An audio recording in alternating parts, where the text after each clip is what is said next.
If your steering wheel feels loose, your car pulls to one side. Or you hear this annoying clunk every time you hit a bump. You might be driving with a failing inner tie rod, and that's dangerous.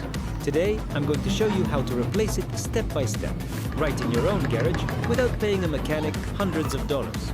And trust me, if you skip this repair, your steering could fail when you least expect it. Hey everyone, welcome back to the channel. In today's video, we're going to walk you through replacing an inner tie rod, step by step. If you've been hearing clunking noises from your front suspension, or your steering feels loose and unresponsive, there's a good chance your inner tie rod needs replacing. Stick around, because I'll show you exactly how to do it without spending a fortune at the shop.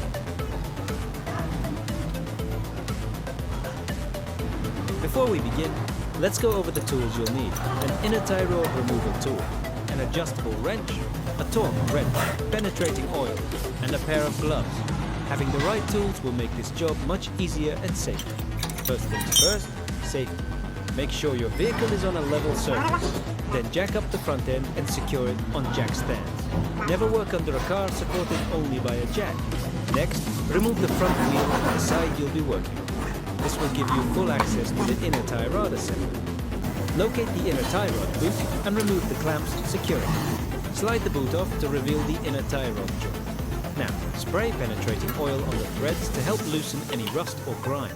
Using your inner tie rod tool and an adjustable wrench, turn counterclockwise to unscrew the old tie rod. Be patient here.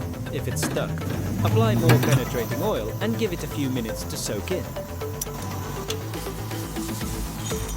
Take your new inner tie rod and thread it into place by hand first to avoid cross-threading. Once it's snug, use the torque wrench to tighten it to the manufacturer's specifications. Don't forget to reinstall the tie rod boot and secure it with clamps. This boot keeps dirt and water out of the joint, so make sure it's seated properly.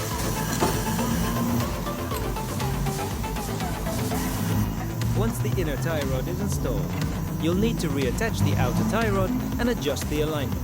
I recommend getting a professional wheel alignment afterward to ensure your steering is straight and your tires wear evenly.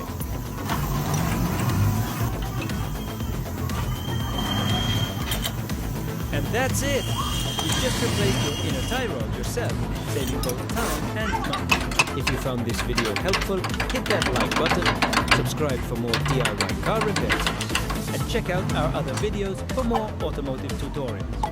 Thanks for watching, and I'll see you in the next one.